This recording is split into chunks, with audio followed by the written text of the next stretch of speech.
to do an experiment. Let's go. I will take two glasses, 2 lemon, water and some salt. Now I will pour water in each of the glass.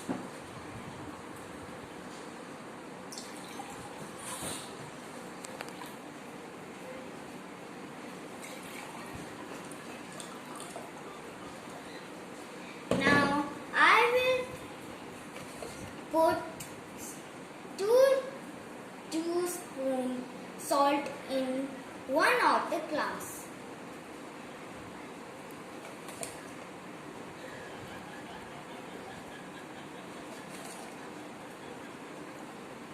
Now I will mix it.